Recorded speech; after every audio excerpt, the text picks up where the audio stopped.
Okay, hi friends, అందరూ ఎలా ఉన్నారు? ఈరోజు మార్నింగే మంచి పడుతుంది. తొందరగానే అయితే నడుచుకొని వచ్చేసాను దారి గుండా. ఈరోజు అయితే మీకు కౌశలం ఎగ్జామ్ గురించి కొంచెం డీటెయిల్స్ క్లారిటీగా చెప్దామని వీడియో చేస్తున్నాను. ఒకరు కమెంట్ చేస్తారు నైట్, అన్న నాది ప్రొఫైలు లాక్ అయిపోయింది, దానికి సంబంధించి ఎగ్జామ్లో ఎటువంటి రిలేటెడ్ క్వశ్చన్స్ వస్తాయో కొంచెం క్లారిటీగా చెప్పండి అన్న అని. ప్రొఫైల్ ఎందుకోసం లాక్ అవుతుంది అంటే, ఫస్ట్ పాయింట్, మనం ఏమైనా అన్వాంటెడ్ కారణాల వలన ప్రొఫైల్ అనేది లాక్ అవుతుంది.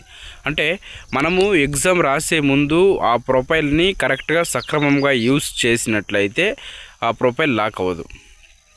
మనం దాన్ని ఓపెన్ చేయడం, మళ్ళీ క్లోజ్ చేయడం, ఎగ్జామ్ స్టార్ట్కి ముందు మళ్ళీ ఓపెన్ చేయడం, క్లోజ్ చేయడం, అంటే సాఫ్ట్వేర్ వాళ్ళు ఏ విధంగా పెట్టినారంటే, దానికి ఏదైనా అనుమానం వచ్చింది అంటే ఆ సాఫ్ట్వేర్కి వెంటనే అది ఎగ్జామ్ని అబార్టెడ్ చేయడము, లేదా ఎగ్జామ్ని షెడ్యూల్ చేయడము, లేదా ఎగ్జామ్ని పోస్ట్ పోన్ చేయడము, ఈ విధంగా అయితే జరిగిపోతుంది.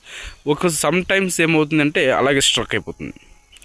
సో ఇవన్నీ కూడా ఆ ఎగ్జామ్కి సంబంధించి ఆల్రెడీ చేసినటువంటి సాఫ్ట్వేర్. ఇంకా మనకి సిలబస్ పరంగా వస్తే ఆల్రెడీ మన ఛానల్లో నేను వీడియోస్ చేసి పెట్టాను. ఏంది, బీఎస్సీ వాళ్ళకి, వాళ్ళ క్యాడర్కి సంబంధించి వాళ్ళకి ఎటువంటి క్వశ్చన్స్ వస్తాయి అని చెప్పేసి, అదేవిధంగా బీజెడ్సీ వాళ్ళకి, అదేవిధంగా పిహెచ్డి చేసిన వాళ్ళు కూడా అడుగుతున్నారు, ఎంకామ్ చేసిన వాళ్ళు కూడా అడుగుతున్నారు, బీటెక్ చేసిన వాళ్ళు కూడా అడుగుతున్నారు. సో మీరు మీ యొక్క సిలబస్ ఏ విధి వస్తుంది, ఏ విధంగా రాబోతుంది అని చూసుకున్నట్లయితే, మీరు మీ క్వాలిఫికేషన్ ఏదైతే ఉందో అది మీరు ఎగ్జామ్ రాసే ముందు రోజు ప్రొఫైల్ రిజిస్ట్రేషన్ చేస్తారు. ఆ ప్రొఫైల్ రిజిస్ట్రేషన్లోనే మీకు మీ యొక్క క్వాలిఫికేషన్ అడుగుతారు అక్కడ వాళ్ళు రిజిస్ట్రేషన్ చేసే ముందు, సచివాలయం సిబ్బంది. అప్పుడు మీరు కనుక కరెక్ట్ ఇన్ఫర్మేషన్ ఇచ్చి సిలబస్ మీ యొక్క క్వాలిఫికేషన్ని కరెక్ట్గా అక్కడ చెప్పినట్లయితే దానికి సంబంధించినటువంటి సిలబస్సే అక్కడ ప్రొవైడ్ చేస్తారు ఇక్కడ ఎగ్జామ్లో. ఈ ఎగ్జామ్ వచ్చేసి మనకి ఆల్మోస్ట్ అందరికీ తెలుసు ఏ విధంగా ఉండబోతుంది అని చెప్పేసి. ఈ ఎగ్జామ్ వచ్చేసి మనకి ఒక 1 అవర్ ఉంటుంది. 1 అవర్లో వచ్చేసి మనకి 45 మినిట్స్ వచ్చేసి స్కిల్ టెస్టు, టెక్నికల్ అసెస్మెంట్ ఉంటుంది 45 మినిట్స్. 15 మినిట్స్ వచ్చేసి కమ్యూనికేషన్ స్కిల్ టెస్ట్ ఉంటుంది. ఈ కమ్యూనికేషన్ స్కిల్ టెస్ట్ ఎందుకోసం పెడతారు అంటే, దీన్ని మనం బాగా అర్థం చేసుకోవాలి. కమ్యూనికేషన్ స్కిల్ టెస్ట్ అనేది మొత్తం ఇంగ్లీష్లోనే ఉంటుంది. ఇంగ్లీష్లోనే ఎందుకు ఉంటుంది అంటే, ఇప్పుడు మనం చదువుకున్నటువంటి చదువు సమాజానికి బాగా యూస్ అవ్వాలి అంటే మనకి అక్షరాల ఇంగ్లీష్ వచ్చి ఉండాలి. ఎందుకంటే ఇప్పుడు ఆల్మోస్ట్ టాప్ ప్రైవేట్ కార్పొరేట్ కంపెనీలు అన్నీ కూడా ఆఫీసుల్లో ఇంగ్లీష్లోనే మాట్లాడతారు. తెలుగు రేర్ యూజ్ చేస్తారు, వేరే భాషలైనా కూడా. సో ఇంగ్లీష్ నేర్చుకోవాలి అని చెప్తున్నారు వాళ్ళు కూడా. సో మనకి ఈ కమ్యూనికేషన్ స్కిల్ టెస్ట్ అనేది ఏంటి అంటే, ఒక ఇంటర్వ్యూ లాగా చేస్తారు దీన్ని. అంటే డైరెక్ట్ ఇప్పుడు మనము ఏదైనా ఒక ప్రైవేట్ కంపెనీకి జాబ్కి వెళ్ళినట్లయితే అక్కడ మనల్ని ఇంటర్వ్యూ చేస్తారు వాళ్ళు. అంటే ప్రైవేట్ కంపెనీస్లో జాబ్ చేసే వాళ్ళకి ఆల్మోస్ట్ అందరికీ తెలిసిపోయి ఉంటుంది ఇంటర్వ్యూ అంటే ఏమిటి అని చెప్పేసి. కొత్తగా ఎవరైనా జాబ్ చేయాలి అనుకుంటున్న వాళ్ళకైతే ప్రైవేట్ కంపెనీస్ గురించి తెలియదు కదా, సో వాళ్ళకి తెలుస్తుంది. ఇంటర్వ్యూ చేస్తారు మనం ప్రైవేట్ కంపెనీలో. ఈ ఇంటర్వ్యూ చేసినప్పుడు వాళ్ళు introduce your self, what is your hobbies, అట్లా కొన్ని క్వశ్చన్స్ అడుగుతారు. ఓకేనా, మీరు చదువుకున్న దాన్ని బట్టి దానికి సంబంధించి వాళ్ళన్నీ కూడా ఇంగ్లీష్లోనే అడుగుతారు క్వశ్చన్స్. ఎందుకు ఈ ఇంగ్లీష్లోనే క్వశ్చన్స్ అడుగుతారు అంటే, రేపు లేదా ఇంకెప్పుడైనా ఫ్యూచర్లో మీరు ఉద్యోగం చేసేటప్పుడు ఆ ప్రైవేట్ కంపెనీలో మెయిల్ కమ్యూనికేషన్స్ ఉంటాయి. ఆ మెయిల్ కమ్యూనికేషన్స్ అన్నీ కూడా ఎక్కడో యూఎస్ఏ నుంచో, జర్మనీ నుంచో, జపాన్ నుంచో, వేరే కంట్రీస్లో నుంచో వాళ్ళకి వస్తూ ఉంటాయి. ఆ మెయిల్ కమ్యూనికేషన్స్ అన్నీ కూడా మీరు రిప్లై ఇవ్వాలి అంటే మీకు ఇంగ్లీష్ నాలెడ్జ్ అవసరం. సో అందుకే ఇంగ్లీష్లో అడుగుతారు. ఓకేనా, ఇప్పుడు ఇక్కడ మనం కమ్యూనికేషన్ స్కిల్ టెస్ట్లో ఇంగ్లీష్లో క్వశ్చన్స్ అడుగుతారు వాళ్ళు.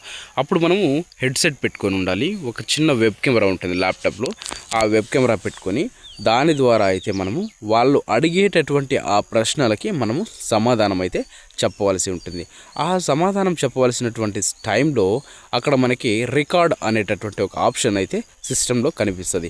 ఆ రికార్డ్ ఆప్షన్ మీద క్లిక్ చేసి మీరు ఆ ప్రశ్నకి మీరు చెప్పాల్సినటువంటి సమాధానాన్ని పూర్తిగా చెప్పేసి ఆ తర్వాత సబ్మిట్ అనేటటువంటి బటన్ అయితే ప్రెస్ చేయవలసి ఉంటుంది. సబ్మిట్ అయిన తర్వాత ఆ క్వశ్చన్స్ అన్నీ కూడా సబ్మిట్ అవుతాయి. 3-4 క్వశ్చన్స్ వస్తాయి అంతే, అంతకుమించి ఎక్కువ రావు. ఓకేనా. ఈ కమ్యూనికేషన్ స్కిల్ టెస్ట్లో వచ్చేసి మీరు ఈ 15 నిమిషాలు ఉంటుంది. ఈ 15 నిమిషాలని కనుక మీరు టైం ఆ క్వశ్చన్స్ మీద వెచ్చించి సమయాన్ని కేటాయించినట్లయితే ఆ 15 నిమిషాల్లోనూ ఈ కమ్యూనికేషన్ స్కిల్ టెస్ట్ని ఈజీగా కంప్లీట్ అయితే చేయవలసి ఉంటుంది.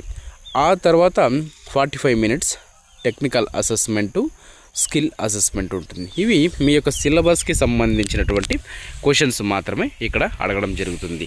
ఓకేనా. ఈ క్వశ్చన్స్ వాళ్ళ కేడర్కి బట్టి మాత్రమే రావడం జరుగుతుంది. ఇందులో ఎటువంటి సందేహం అయితే ఉండాల్సిన పని లేదు. మీరు ఏం చదువుకున్నారో దానికి సంబంధించి ఆల్మోస్ట్ 90% క్వశ్చన్స్ అందులో నుంచే వస్తాయి. ఓకేనా. ఆ తర్వాత ఇప్పుడు ఇంకా కౌశలం ఎగ్జామ్కి ఎవరైనా రిజిస్ట్రేషన్ చేసుకోకపోతే వాళ్ళకు కూడా గవర్నమెంట్ ఇంకొక అవకాశం అయితే ఇచ్చింది. ఓకేనా. వాళ్ళు www.kausalam.gov.in అనేటటువంటి వెబ్సైట్కి వెళ్ళి రిజిస్ట్రేషన్ ఫామ్స్ అయితే ఓపెన్లో ఉన్నాయి. మీరే మీ యొక్క మొబైల్లో స్వయంగా రిజిస్ట్రేషన్ చేసుకోవచ్చు. లేదా మీకు ఓన్ ల్యాప్టాప్ ఉంటే కూడా మీరే స్వయంగా అక్కడికి వెళ్ళి రిజిస్ట్రేషన్ అయితే చేసుకోవచ్చు. ఇప్పుడు ఇక్కడ క్లారిటీ ఏమంటే ఇక్కడ 10th క్లాస్ చదివినటువంటి వాళ్ళందరికీ కూడా రిజిస్ట్రేషన్స్ అయితే ఇప్పుడు ఇవ్వడానికైతే గవర్నమెంట్ ఒప్పుకుంది. సో ఇదొకటి ప్లస్ పాయింట్ మనకి. సో ఎవరైనా ఇంకా రిజిస్ట్రేషన్ చేసుకోకుంటే వాళ్ళు చేసుకోండి. ఇక్కడ ఇంకొక డౌట్ రావచ్చు మీకు అందరికీ కూడా, అన్న ఇవి గవర్నమెంట్ జాబ్సా ప్రైవేట్ జాబ్సా అని. ఇవి ఆల్మోస్ట్ ఇప్పుడు ఇస్తున్నటువంటి జాబ్స్ అన్నీ కూడా ప్రైవేట్ జాబ్సే, ఇక్కడ గవర్నమెంట్ జాబ్స్ లేవు. ఇవన్నీ అంటే కంపెనీలకి మనకి మధ్య ప్రభుత్వము మధ్యవర్తిగా వ్యవహరించి మనకి మంచి ప్రైవేట్ జాబుల్ని పొందేందుకు అవకాశాన్ని ఇస్తున్నారు. అంటే మనకి తెలియనటువంటి కంపెనీస్లో ఉండేటటువంటి వ్యాకెన్సీని అంతా కూడా గవర్నమెంట్ గ్యాదర్ చేసి మనకి ప్రొవైడ్ చేస్తుంది. దీని యొక్క ప్రధాన ఉద్దేశం ఇదే. ఫ్యూచర్లో ఏమైనా ఇంకా జాబ్స్ ఏమైనా మిగిలింటే, లేకపోతే ఏవైనా work from home jobs private వాళ్ళ పరంగా ఉంటే అటువంటి వాళ్ళు అన్ని జాబ్స్ కూడా మనకి వాళ్ళు తెలియజేస్తారు ఈ యొక్క వెబ్సైట్ ద్వారా. సో అందుకే మనం ప్రొఫైల్ రిజిస్ట్రేషన్ చేసే ముందు ఈమెయిల్ ఐడి ఏదైతే ఇస్తామో ఆ ఈమెయిల్ ఐడి ప్లస్ పాస్వర్డ్ ఎప్పటికీ మర్చిపోకూడదు. ఎందుకంటే ఫ్యూచర్లో కూడా ఇది ఉపయోగపడవచ్చు. ఒకవేళ నాకు తెలిసి నిరుద్యోగ భృతి ఏమైనా ప్రొవైడ్ చేసేటటువంటి అవకాశం కనుక గవర్నమెంట్ ఉంటే దీనిని బేస్ చేసుకొని కూడా వాళ్ళు నిరుద్యోగ భృతి పే చేసేటటువంటి అవకాశం ఉంది. సో అందుకే ఎవరు మిస్ అవ్వద్దండి. మిస్ అవ్వకుండా రిజిస్ట్రేషన్ చేసుకొని ఎగ్జామ్కు సంబంధించినటువంటి పూర్తి ఇన్ఫర్మేషన్ని తెలుసుకొని అక్కడ ఎగ్జామ్ రాయడం అనేది చాలా వరకు మంచిది. ఓకేనా. ఆ తర్వాత ఎగ్జామ్ అబార్టెడ్ ఎందుకు వస్తుంది అంటే, మీరు ఎగ్జామ్ రాసే ముందు అక్కడ ఆ రూమ్లో కానీ ఆ గదిలో కానీ మీ ముఖ చిత్రంలో ఎటువంటి కదలికలు ఉండకూడదు. అంటే మన యొక్క ఫేస్ డైరెక్షన్స్ ఇలా తిప్పకూడదు. స్ట్రైట్గా మనం వెబ్ కెమెరానే చూడాలా, మైక్ మాత్రమే మన ముందు ఉండాలా. ఆ విధంగా ఫేస్ డిటెక్షన్ క్లారిటీగా ఉండాలి. ఆ తర్వాత పక్కన వాళ్ళతో కన్నా మాట్లాడకూడదు. ఆ తర్వాత మీరు ఎగ్జామ్ రాసే రూమ్లో నాయిస్ ఎట్టు పరిస్థితుల్లో కూడా ఉండకూడదు. నాయిస్ వస్తే కూడా ఎగ్జామ్ అబార్టెడ్ వచ్చేస్తుంది. సమ్టైమ్స్ ఇంటర్నెట్ కనెక్టివిటీ స్టెబుల్గా ఉందా లేదా అని స్టెబిలైజేషన్ లేకుంటే ఎగ్జామ్ అటెండ్ అవ్వద్దు. ఓకేనా. స్టెబిలైజేషన్ లేకుండా ఉండే టైంలో కూడా షెడ్యూల్ అనేటటువంటి ఆప్షన్ లేదా అబార్టెడ్ అనేటటువంటి ఆప్షన్ వస్తుంది. ఒకసారి ఎగ్జామ్ షెడ్యూల్ అయిపోయింది అంటే ఆఫ్టర్ 90 days వరకు మనము వెయిట్ చేయవలసి ఉంటుంది. ఓకేనా. కొందరికైతే మెసేజ్లు టెక్నికల్గా రాకుండా ఉంటాయి. సో అటువంటి వాళ్ళందరూ కూడా కంగారు పడవలసినటువంటి అవసరం లేదు. వాళ్ళు సచివాలయంకి వెళ్ళి వాళ్ళ యొక్క ప్రొఫైల్ని రీఓపెన్ చేసి చెక్ చేసినట్లయితే అక్కడ మీకు మళ్ళీ నెక్స్ట్ వీకా లేదా నెక్స్ట్ వీకా మీకు ఎగ్జామ్ ఉందా లేదా అని చెప్పేసి పూర్తి క్లారిటీగా అక్కడ మీ యొక్క ప్రొఫైల్లోనే డిస్ప్లే అవుతుంది. సో ఈ విధంగా అయితే ఎగ్జామ్ ప్రాసెస్ మళ్ళీ ఉంటుంది. అక్కడ పెన్ను పేపరు ఏమైనా యూస్ చేయవచ్చా అంటే పెన్ను పేపర్ కూడా యూస్ చేసుకోవచ్చు. అందులో ఎటువంటి ఇబ్బంది ఏం లేదు మీకు ఎగ్జామ్ రాసే ముందు రోజు. ఓకేనా. నా సలహా అభిప్రాయం ఏమిటంటే ఎగ్జామ్ రాసే ముందు 24 గంటల ముందు వెళ్ళి మీ యొక్క ప్రొఫైల్ని రిజిస్ట్రేషన్ చేసుకోండి. తద్వారా మీకు ఏమైనా సందేహాలు డౌట్లు ఉంటే అక్కడ ఉన్నటువంటి సచివాలయం సిబ్బందిని మీరు అడిగినట్లయితే వాళ్ళు పూర్తి సమాచారము పూర్తి క్లారిటీ మీకైతే ఇస్తారు. ఓకేనా. ఈ వీడియో చూసేవాళ్ళు ఈ వీడియో నచ్చినట్లయితే వీడియోకి ఒక లైక్ చేయండి. అలాగే ఈ ఇన్ఫర్మేషన్ ఎవరికైనా యూస్ఫుల్ అనిపిస్తే వాళ్ళకి షేర్ చేయండి.